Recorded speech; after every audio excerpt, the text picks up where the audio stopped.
Wala, peke yung papel sir. Yung CR niya. Sobrang dilaw na dilaw. Tapos yung pagka-print ng LTO, panong ano. Ayun yung papel yan ano? Bigay sa akin. Ayun yung papel na bigay sa akin. Wala, peke ito. Peke yung papel. Yun mga boss, dampo tuloy tayo ngayon bagong unit sa may Las Piñas City mga boss. Honda Click ulit mga bossing. Pag nagkasundo, uwi natin yun. Tapos, for sale ko agad yun. Abangan yun mga boss. Let's go. So yun mga boss, ito yung dadamputin natin ngayon, Honda Click. Yan. 125. Na version 2 mga bossing. Kulay puti. Ayan po mga boss. Ayan. Check lang natin to. May plaka yan. Ayan. Pag nagkasundo kami ni bossing, post ko agad to. Ayan. At yan mga bossing, ayan. Tinesting ko na nga pala yung motor ni bossing. Pina-under ko, tapos tinignan ko lahat. Tapos tinest drive ko na rin yan mga bossing. Ayan, all goods naman yung takbo. Yung makina niya, all goods naman lahat. Kaso, eto nangyari lang, tinignan ko yung papeles niya ni bossing. Ayan mga boss, pagtingin ko sa papel, ayan, halatang print yung ano niya, CR mga bossing. Peke po yung CR. Wala, peke yung papel sir. Yung CR niya. Sobrang dilaw na dilaw. Tapos yung pagka-print ng LTO, panong ano. Ayun yung papel yan ano?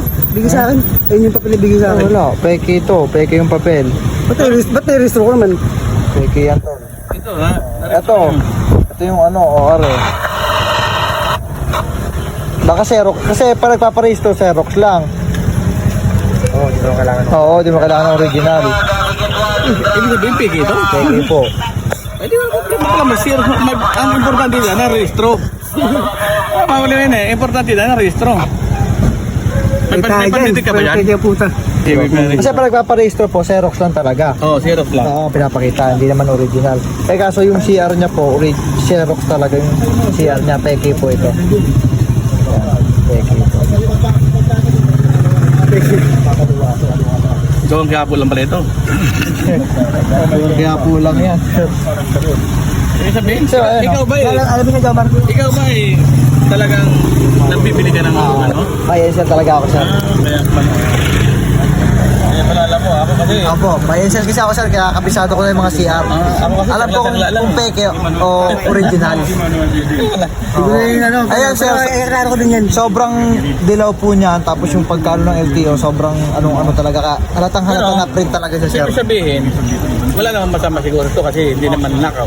Ay, hindi ko lang Ibig sabihin, sure, sir. na-retro Ano naman siya, inalarma ko naman sa LTO, no LTO alarm naman. Ang problema lang talaga,